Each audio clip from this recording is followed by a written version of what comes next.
What's going on, guys? Welcome back to my channel. This is Ben and I'm with Runna Reviews. Now it is freezing out, but I'm excited to do a review on this car. I've been waiting for it for a few weeks now, but let's just kind of dig right in. I am reviewing today the all-new 2020 Jeep Gladiator, and this is the launch edition.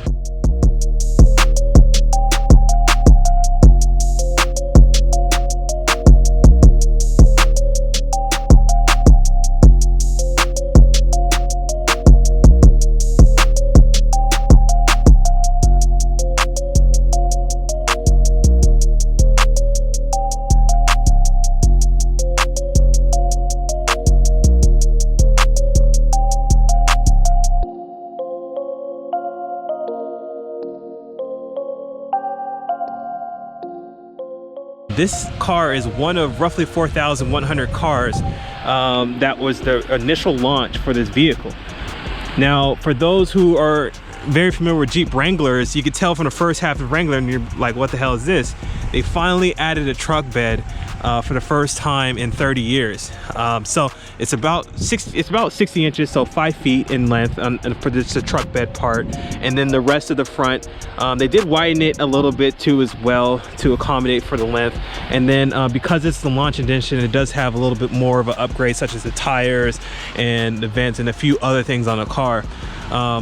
But yeah, this is a beautiful car, just rugged and looks like it's just gonna run over a mountain or something. What I like about this Jeep, and the reason why I'm considering this car, is because I'm used to driving something completely different and I just want to change it up. And what better way to change things up than to think off-road? And the Jeeps are the king of off-roads in my opinion, especially when it comes to being able to do quick bolt-on modifications to be able to really maximize the versatility of the car. So yep, let's just dig into the exterior. In case you didn't know, it has the words all over the car: Jeep Gladiator, Rubicon, top of the line. The MSRP on this car is 60,000 plus because it's a launch edition. The regular Rubicon is around 45,000. So it definitely is a, not a cheap car. It's not a cheap car. But what I do like about the Jeeps is that they hold their value very well. As you can tell by the front, it's still the classic Jeep look that they've had for 60 years now. It just works so well. Why fix something that isn't broken? Now this color too, the silver color, is just absolutely boss. I love it. It looks really good. The proportion, depending on how you're looking at the car, the proportions of it are a little awkward. I must say the tires do help out a lot because they're a little bit more beefier than some of the other tires that come on the Sport or the Sport S version. But this car packaged out is really nice. Yeah. So that's it for the exterior. Let's go ahead and dig in the interior and go from there. All right, guys. Well, I am in the interior of the Gladiator, and I must say that this car is shockingly surprising how good the interior is done. My favorite part of the interior is how the red stitching continues on top of the dash, all the way to the steering wheel, all the way to the Gladiator red stitching in the seats, all the way to the back seats. It's just it ties the car together in somewhat of an elegant way, especially in a rugged car. It makes it feel just more of like a comfortable, plush car that, it tells that Jeep put some time into developing it. The seats are very comfortable, very easy to sit in long term. It has a very upright position, the way you sit in the car, and I feel it's comfortable, especially over time. I could just tell that with the infotainment system and how the buttons are laid out and how everything's just kind of situated in the car, Jeep did put a good amount of time in laying this out, and I think it's well done. Let's start off with the giant 8.4 inch touchscreen media in the center of the dash. You basically have the ability to go to navigation. It has apps like Apple CarPlay and so on, etc. The navigation is pretty straightforward. It's very responsive with your fingers. I will say that the graphics itself look kind of old school, but at the same time it works, and it's a navigation, so it doesn't need to be anything fancy. As far as the theme in the car and on the graphics on the navigation, you have kind of that rock backsplash with the Jeep logo, which is pretty cool. I just think that they really continue the theme very well, and that continues down to the volume buttons. as well as the AC controls, where it looks almost like an off-road tire to be able to control it up and down. Is just that's again, the small details of that really tie a car together, and really you see it in more luxurious cars. So I'm glad that they put the detail there.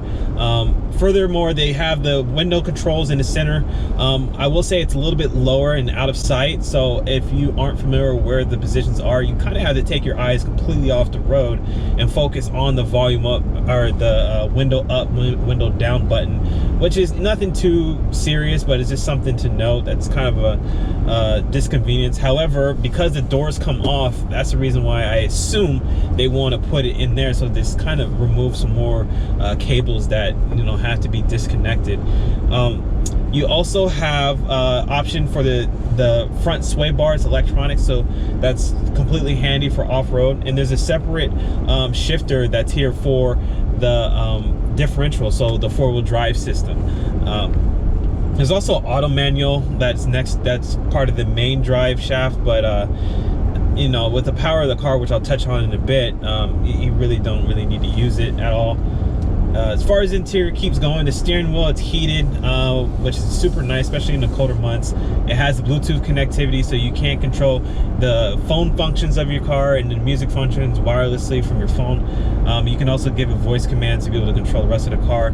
This car does have cruise control, adaptive cruise control, so super handy on long road drives, you know, when you're going to off-road tracks and stuff like that. Overall, very comfortable car, especially for the size. I think that it drives very well. It doesn't feel too bulky. It's not overly wide. When I was in the city doing maneuvers, it responds very well and turns very well. The flip in reverse, it's very easy. It's not laggy at all. I love the fact that the rear view camera in this car it's really bright and really big. It's one of the best rear view cameras I've ever seen. It even has a front camera that's for trails, which is super useful too if you're parking.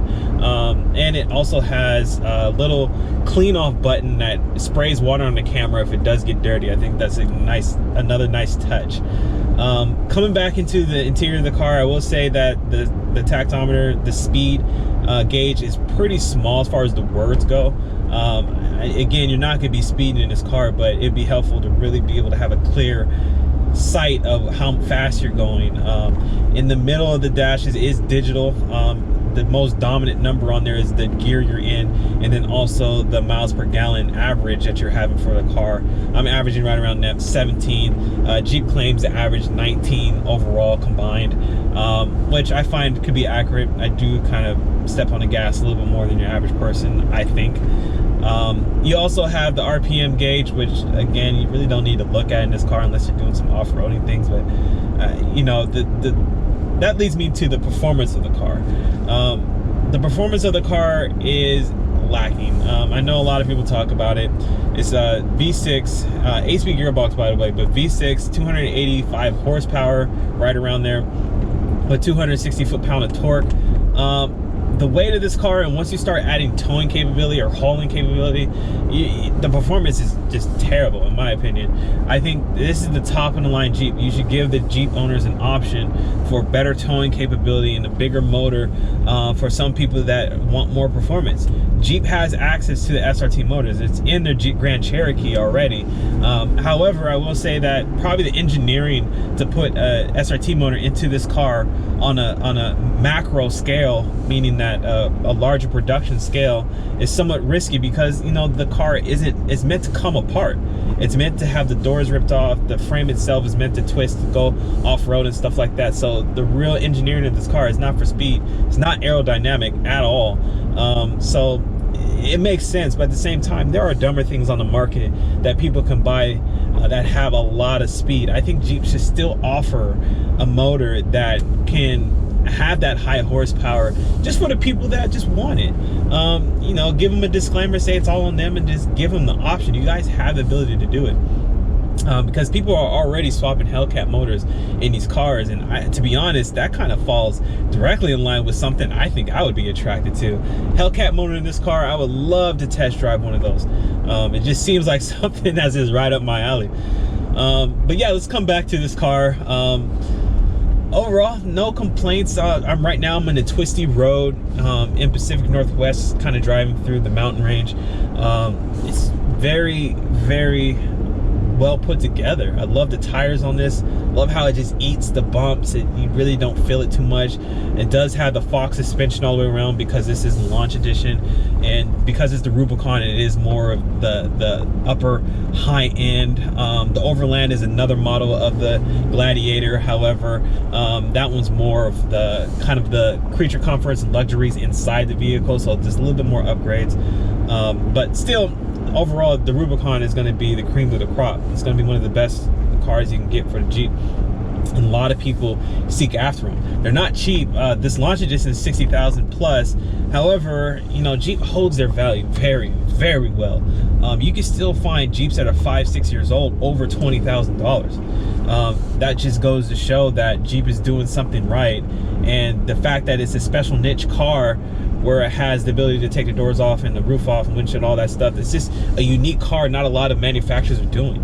I will say, going on to my next point, Ford is coming out with the Bronco that looks to be a direct competitor to Wrangler. They already announced that they would be releasing it in spring, and the fact that the doors will come off and there's a fifth tire that's going to be on the back, it just looks like they're going to be competing against Jeep, which is like about time that someone has something very comparable. There's other things on the market. Toyota has like the FJ, and probably the 4Runner could be considered that too as well, but still by no means is that a complete comparison. One thing I forgot to mention in the interior is the fact that this underlaying for the roof is kind of this white plastic. It looks like it's scratch resistant, which makes sense.